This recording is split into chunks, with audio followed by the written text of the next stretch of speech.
When it comes to women I aspire and look up to, you better believe Elena Cardone is near the tippy top of that list. I have so much respect for this woman, and she truly is an example of what it means to be a female on fire. This woman is definitely on fire, which is why I had to have her come back on the show for a second time just for this series, of course. And if you don't know who Elena Cardone is, first off, that just blows my mind. But just so you know, she is an empire builder, a businesswoman, an event producer, mentor, public speaker, teacher, visionary. She is a best-selling author of the book Build an Empire, How to Have It All. And, of course, she is the wife to the incredible Grant Cardone. She is a mother to her two daughters, Sabrina and Scarlet. Her and her husband are such a beautiful example of what it means to be a power couple. And I am just so excited for you to learn from her in this episode today. She goes over some very important, critical things. Any ladies listening, take notes. And especially if you ever have trouble receiving or relying on others, this is going to be a powerful episode for you. And it's going to be a powerful episode for everyone that's listening right now. I am sure of that. So, as always, if anything lands for you, if you like what you hear, please screenshot, share it on social media, tag Elena and I. We love to repost your stuff. We want to know what's landing for you. So, without further ado, let's dive in. Elena Cardone back on the show again. I am so excited to have you as part of this special series, Female on Fire. And before we dive in, I just want to take a moment. I do this at the beginning of every episode. And I want to just share with you why I chose you and see you as a female on fire. So, first and foremost, we know you're a boss, all right? You're a boss woman. You're an empire builder. You're also a loving mother of two beautiful girls. And by the way, side note, I saw it was Sabrina speaking on stage at the 10X event. Like, what? Oh my gosh, so beautiful. And it just, it speaks so much to the way that you and Grant have raised them. It was so powerful this year. I got chills all over my body. I had tears in my eyes, and I'm sure you did too, as you're watching her. And of course, you have an incredible power partner, your King Grant, by your side. And you guys really are the ultimate power couple. I know I look to you guys so much. So many couples see you as such an example of what it means to be a power couple. And while you are this independent boss woman, what I love is you actually said something in the last interview that I really want to unpack, because we didn't really get to unpack it because we talked about so many things. But something you said was really, really key. You said, your mom taught you never to depend on a man. Okay. That's what she taught you growing up. But that you actually found your true power and strength as a woman by depending on a man. Could you speak into that for the listeners, for the ladies that are listening right now, and what that really means? Yeah, I found my true strength and power as a woman through a man. Certainly you can't really give anything to anyone. They have to explore it and figure it out themselves and arrive at a place. But certainly the challenges and that he's presented to me, whether good, bad, challenging, not challenging, whatever, has forced me to rework the way I think in order to become who I am today. So it was very ironic that actually depending on a man for a lot of things, because let's face it, no one in the history of the world has ever built an empire alone. And I was under this misconception, you hear the solopreneur, independent woman or whatever is ingrained into whomever it was for me. And so I thought I had to do everything on my own, can't depend on anyone. Well, you can only get so far as that one. But if you can depend on other people to fulfill their role, in the part of the mission towards the big goal that you have together for your empire. If you can depend on another person, not just a man, I also depend on my family assistant / nanny when I'm not there to take care of my kids. I depend on her. I depend on everyone to do their jobs because I can't run everything, or I'm never going to get ahead. I'm never going to advance, because I can't do all hats at the same time. So yes, by allowing myself to actually depend on dependable, trustworthy people has allowed me to excel and move and actually become more powerful than I was when I thought I had to do everything as this independent, nobody can, it's all got to be by myself attitude. I was like, working really hard and staying in the same place. Now I work really hard, but I can actually get boosted to the upper echelons, to the heightened levels of success, because I have a whole army, I have a whole team of people behind me that are elevating me and allowing me to do what I do best while they do what they do best, etc. So that's what I meant by that statement. And, it's been extremely powerful for me to allow myself to be vulnerable, if that's what you want to call it. Yeah. And I think so many women listening right now can really relate to that. And that feeling of having to do it all and do it all and do it all. And that if you allow yourself to rely on or depend on or, receive from somebody else, it makes you quote unquote weak. When in reality, that's where you found your strength. And for anyone who's listening, who's a controlling, like I know I'm on the tendency of being a controlling woman, right? Which, what do we want to do? We want to freaking control every moving piece. But in reality, we can't have it all and do it all. If we really want to have it all, we get to receive. So my question for you, Elena, is as you were on that journey of like flexing that muscle, like that receiving muscle and that asking and that like that, what was that like for you? What did you really need to like let go of? Like, I would love just some insight in that, because I know it was probably felt super foreign and uncomfortable for you in the beginning when you first started to kind of lean on other people, including your husband.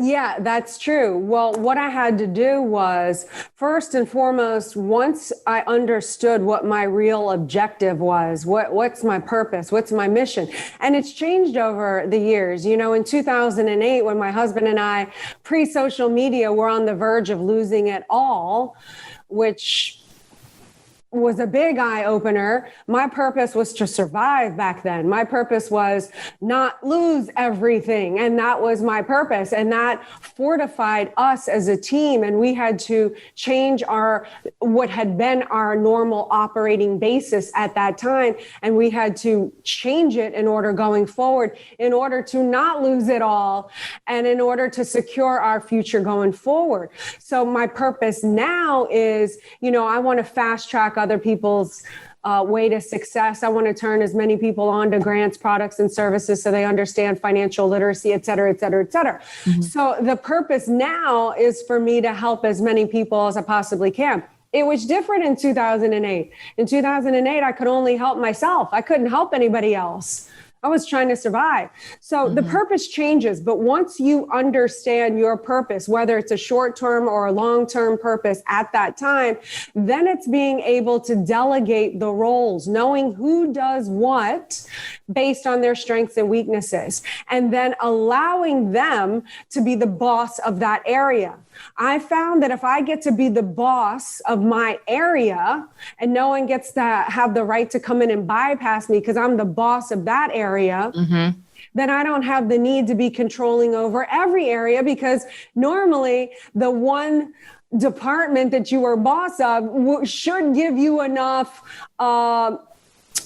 it should take up so much time and your attention to make that area so great that you're like, thank goodness somebody else is running the other departments. So knowing that, being able to trust the other people to run their departments and not having to bypass them. But then also you get to a point in your life where You have enough observation and life skills. You've been through enough to be able to understand what red flags are, what to look for. I have something where I know my purpose, I know my mission, and I know my core values. Yes. So let's say my core values are competency, results oriented, integrity, honesty. Okay, so those are my core values. So I'm not going to compromise my core values. Therefore, once I can start being able to really look at other individuals as assets or liabilities. Do they share the same core values as me? If they don't, chances are down the road, we're going to have a problem. Something's going to come up that doesn't fit within my core values and I have a problem. So I've learned to pick people around me that share the same core values. Doesn't mean they have to be my same religion or vote the same political party as me. I don't care about any of that. I just care about core values. Are you a worker? Are you, like I said, do you have honesty, integrity, grit, willingness to be better? Like all of those things. And so when you surround yourself with people who share the core values as you, it becomes less scary to relinquish control when you understand that you can then depend on yourself and be responsible for the people that you've allowed in your inner circle and delegated to do these other external jobs or positions for you. So when you really have a clear sense of who you are and what you want, it becomes easier because you're less on guard. You know what you're looking for. You know how to read red flags. You know how to address a situation head on. You know how to handle it right away. So it makes it easier in that sense. Yeah. And you're going to feel so much lighter and so much more fired up and in purpose because you're not being drained and diluted by doing the things that aren't even your strength in the first place. Exactly. And I remember you saying that in the last episode. And so, tying it back into that initial question is like, ladies, there's this whole thing of like, we have, this feminist movement right now and independent women on the rise and all these things. And it's like, we get this in our heads of, oh, I shouldn't rely on anyone. I shouldn't depend on them. I shouldn't do that. I shouldn't depend on a man. But really it's not this, how you broke it down so beautifully is it's about knowing your strengths, knowing your weaknesses, surrendering, releasing control where it does not make sense for you to have control and like really trusting in others who are in alignment with your core values. I think that's so huge. And when you started, practicing this with your husband, with the team that you've cultivated, what would you say is the hardest part that you've really needed to, I know you mentioned grit, like have grit around, right? Is like, oh, this person doesn't match my core values maybe, or what was like, what's been challenging for you in that process that you could share with the listeners? You mean the process with discovering that people close to me don't have the core values?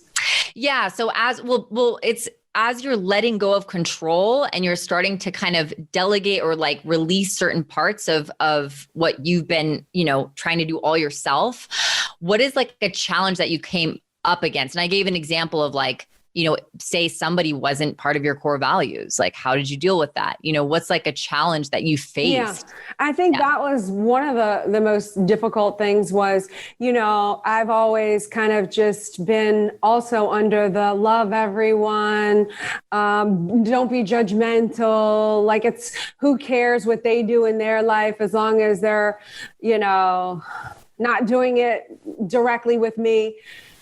But that is a level of naivete because I have just run into the problems with that. So the hardest part is to recognize that there are people that are close to you, that have smiled to you, that have pretended to be your friend. And actually you find out their intentions are not for your best interest and actually to maybe even destroy you. And that was the hardest thing for me to confront, was that the people that I've trusted the most and let in the most have backstabbed me the most. And it's happened time and time again. So I've had to look at, well, what did I do? What red flags did I ignore? Well, did you ignore that, hey, I personally don't like drug usage in my space. I've been around drugs. I've done copious amounts of drugs in my past. I'm not trying to say I'm Mother Teresa, again, not trying to judge, but I understand that you make bad decisions when you're under the influence. Accidents happen, lies, betrayals, whatnot. It comes with a whole world of stuff. So why would I want somebody who's a recreational drug user around my husband? Or let's say that person is having an affair on their husband or their wife, or, their boyfriend or their girlfriend. So now they're in their head, and like society makes it okay. And I don't know what the statistic is. It's a large number of people that cheat on their loved ones. But, why would I let somebody into my inner circle that believes in that or thinks that's okay? And then let's say my husband and I, who have built this incredible empire, and it can go both ways, by the way. It could be me, be out one night fighting with Grant. We've been married 16 years. We've been together 17 and a half years. It's not all lovey-dovey 24/7. It's not honeymoon phase. There's times when I don't like the guy, but he can count on me to do my job, to fulfill my role in the relationship. And he can trust that no matter how I feel, whether we have a bad day, good day, I'm going to keep my integrity and I'm not going to do something stupid. Now, you take a bad day, then you add, okay, let's get under the influence of anything, any sort of drug or excess alcohol. And then all of a sudden there's a cute guy or girl at the bar who's like, thinks you're the best thing since, sliced bread. And your husband, who you're fighting with, who you've been married to, or your wife for 16 years, doesn't look at you like, you can understand if you're not around the right people, you could maybe surrender to a temptation that could then lead to the destruction of a beautifully created empire. So the more valuable the empire, the more it will need to be protected, because there will be people out there who are either attracted to power, they want what you have, they want to take you down because they don't like what you have. Who knows what all the reasons are? So, I need to put in place around me the people that I can trust, where if Grant's not with me or I'm not with Grant, I need girlfriends that if I were to get drunk in a bar and think some guy is hot, they would be like, you know what, it's time to go. You've had one too many drinks. And at which case I would have to confess to my husband and say, hey, sorry, I disrespected you. I flirted with some guy, whatever. I don't want those problems. You understand? Yeah, it's not problems. worth it. And I would want a person to be around Grant who would be like, are you nuts? Like, how could you even think of like having a stupid night with that chick when you've got Elena? And that's who I want around him. Like people who have the mission and the purpose to see our empire thrive and win, not only because they like us and care about us, but they also understand that it's mutual. And the better that we do, the better that they do, because we're a team and we work together and we work better together. And pro survival choices are better for everyone. So that was the hardest thing, is to recognize that there are some people who don't have your best interest in mind and don't care whether your relationship ends or whatever, or you can take it in any way.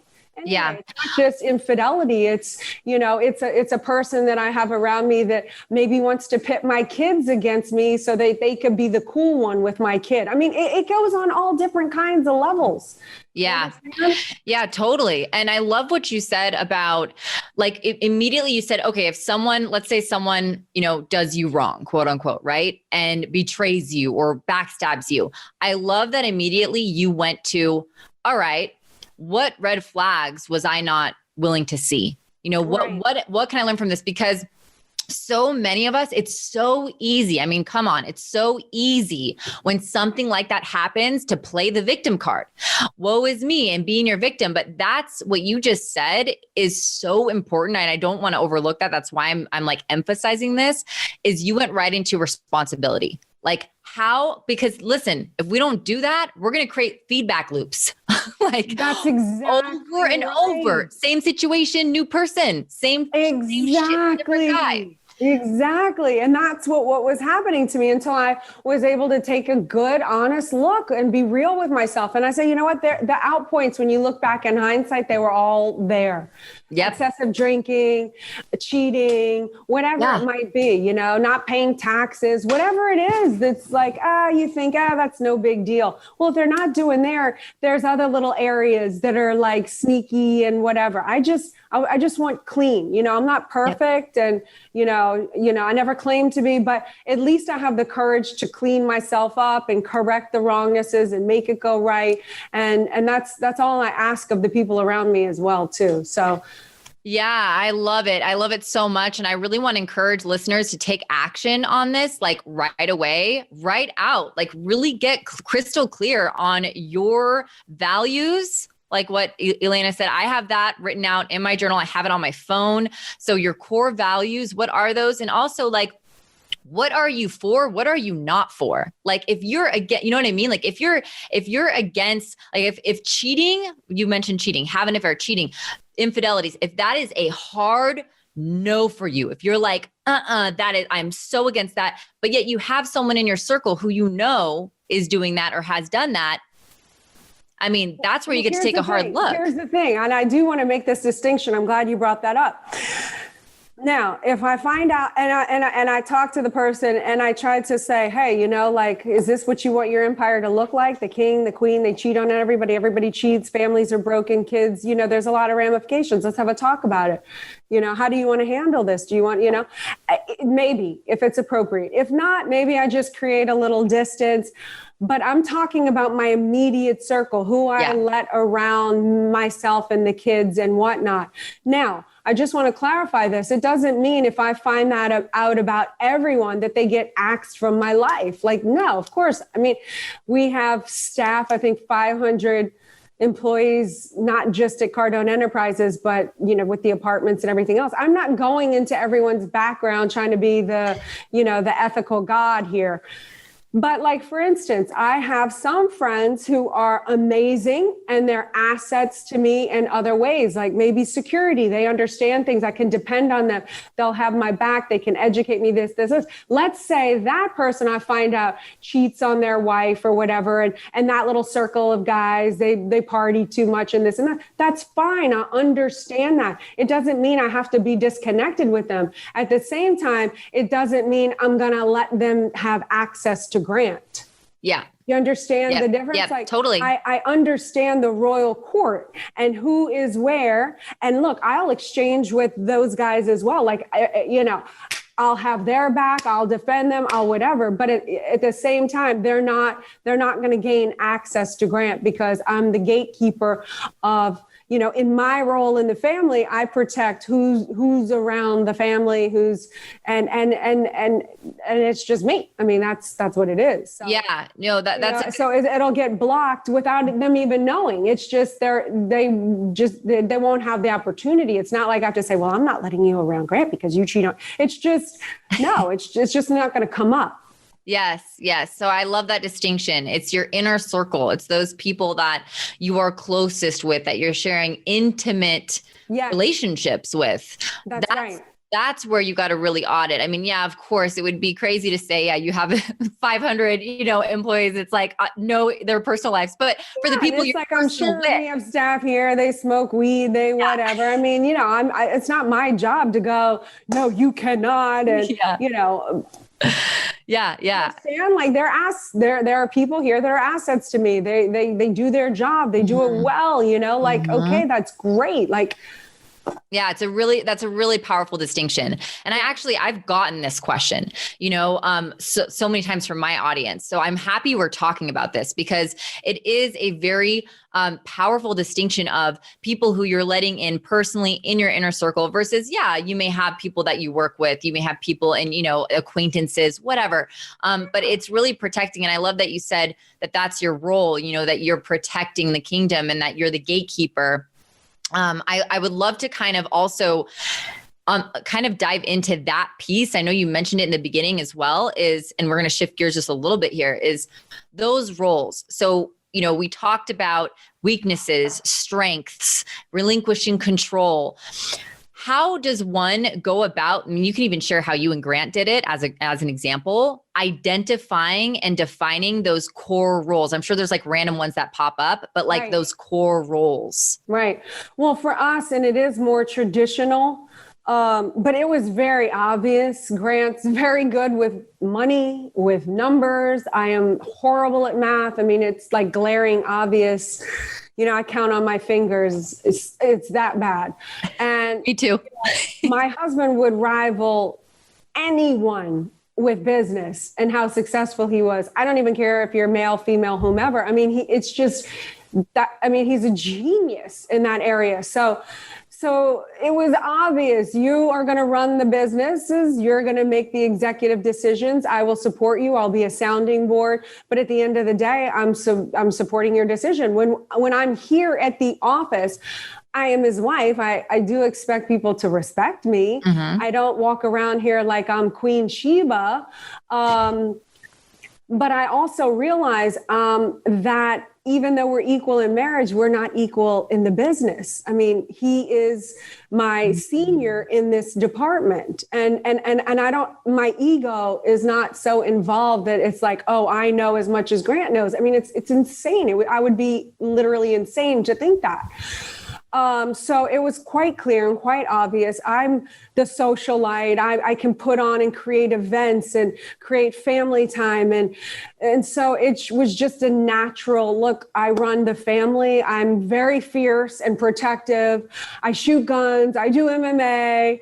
Not that I'm saying I'm great at any of it. It's just, I have a very protective, they call me paranoid, and that's just innately in me. It's a strength, so. Yeah. So that's just kind of my role. Like I am really good behind the scenes and running the family and making those decisions and creating that type of environment. So I'm the chief family officer. I'm the CFO I love that. Of the home. And then there's the other little departments on the side here and there. But again, he can't bypass me in my role. So at least I don't feel like he's the boss of the business and then he's the boss at home and I'm just some subservient woman who he gets to be the boss of everything. No, I run the home. I run our social calendar. I run the people who are directly in our lives, where our vacations are going to be, where we stay, what we do, what the kids go to school, if they eat sugar that day. I mean, I make all those decisions. So it was just easy because it was like glaringly, I'm the loving, I'm the create a beautiful environment and make it look so easy and flawless. And those are just my gifts. They're just natural to me. Well, here's the thing though, that's important to realize is like, it's what's cool is you're at that point and you were at that point where you realize this is glaringly obvious.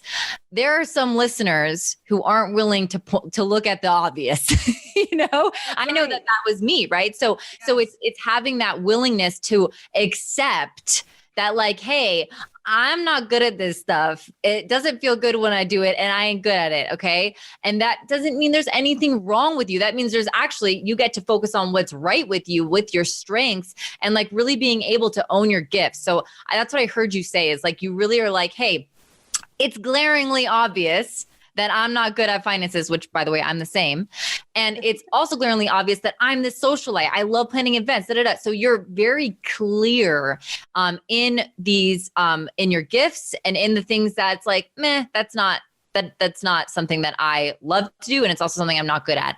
So like being willing to accept those parts of you. Another thing that I heard you say that was really key that I think every woman should write down is being equal in marriage. You're equal in marriage, but you're not equal in roles. So like there's different, you're always equal in marriage. I think that's so powerful that you said that, but it's like, but we're not equal in our strengths and our weaknesses. There's going to be places where you complement each other. And so to just know that, when you're actually willing to relinquish control in one area, you're actually going to have more power in another area. So there's like that kind of contrast. And I love that you put that so beautifully. And I kind of just wanted to unpack that for the listeners, because I think that as women who are, running powerful businesses, who are in those CEO positions, or who are, very like in their masculine a lot, it's really important to really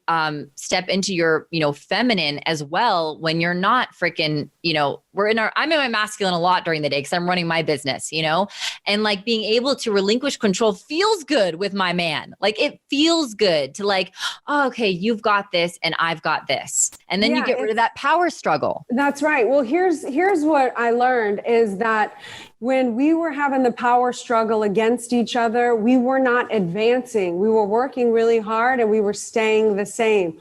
When we finally figured out who does what in the roles of our relationship and really allowed the person to run that division, is when we started to work in a coordinated, collaborated effort toward heightened levels of success. That's what I'm interested in my marriage. Otherwise, I would be single. I can get to where I can get to alone. There's no question about it. Grant could achieve his level of success alone. Like, I have zero doubt he was successful before me. He was going to be successful without me. But the heightened level of success that Grant has experienced, the heightened level of success that I have experienced, that came from him helping me and me helping him, because our attention is aligned toward the big goal and the big picture of ourselves as a couple's goal, like what we want. And when you're going for the common goal, it's easier to work in a coordinated, collaborated effort where you can find the one you trust and build an empire, because you're working together, and you understand that the more that you're attacking and fighting each other, the more you're setting yourself back from achieving your target.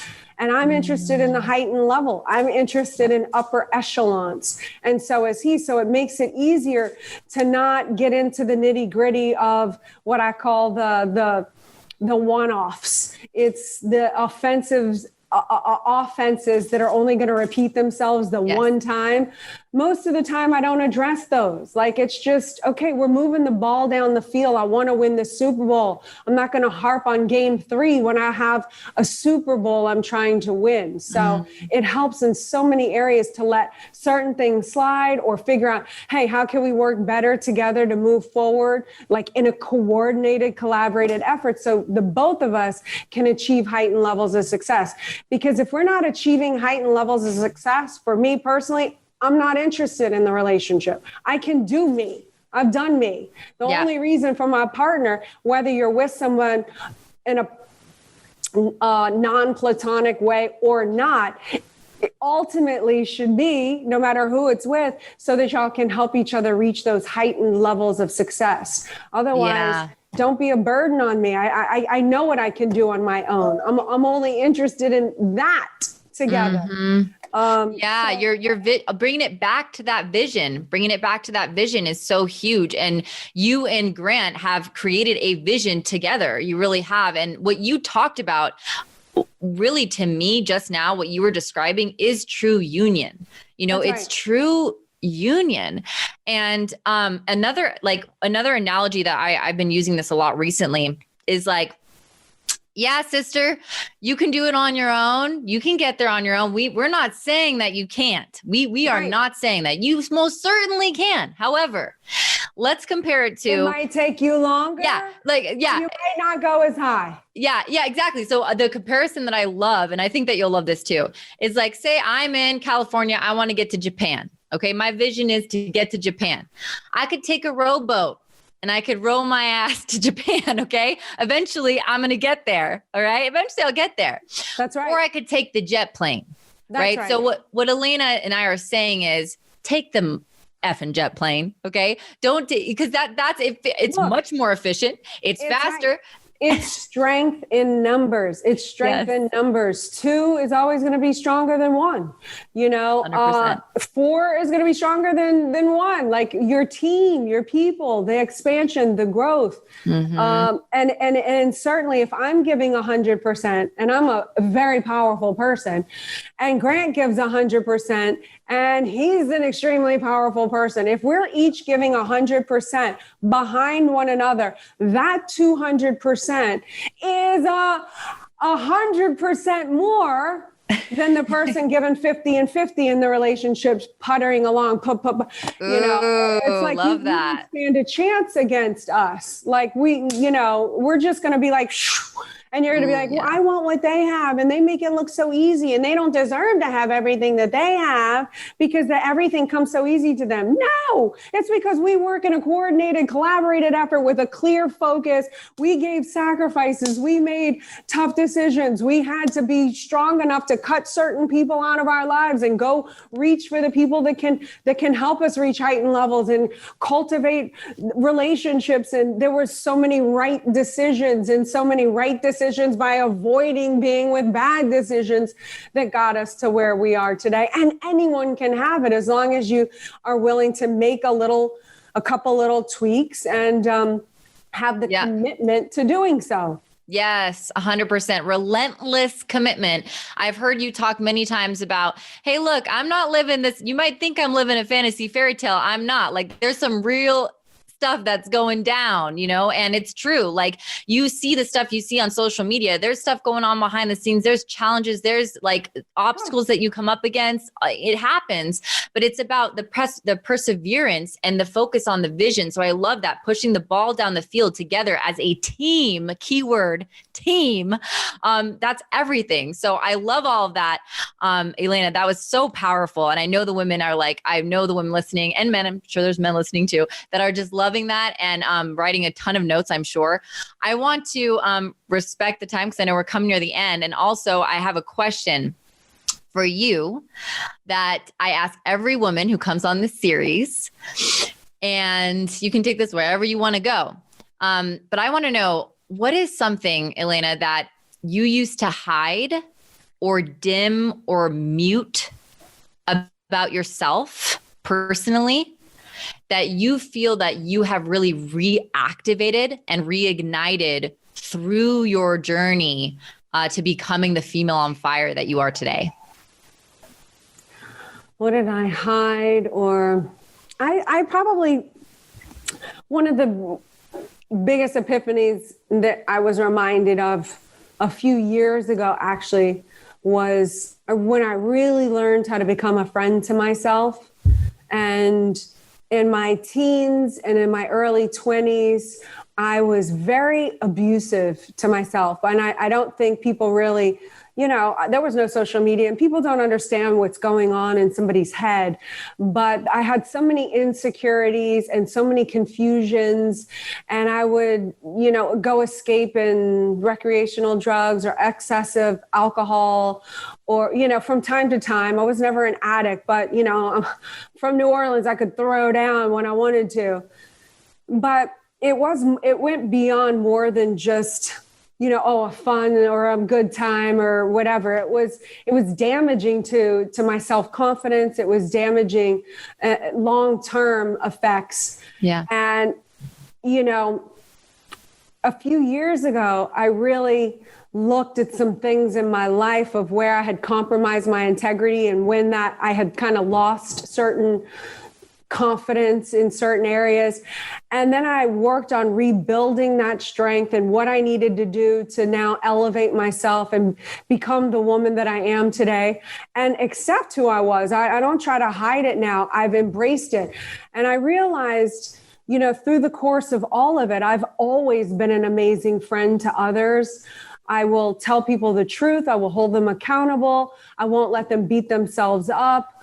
I'm forgiving, just so great. But I would never do that for myself. I constantly critical and berate and hammer and be disappointed with myself to the point where I've let it make me make bad decisions, stymie or stop me altogether. And then once I really figured out how to just become a friend to myself, depend on myself, be there for myself through thick and thin, understanding that I'm not perfect, forgiving myself, putting in policies in place that prevent me from doing that going forward, having the courage to straighten it out, has really, given me such a sense of pride in myself.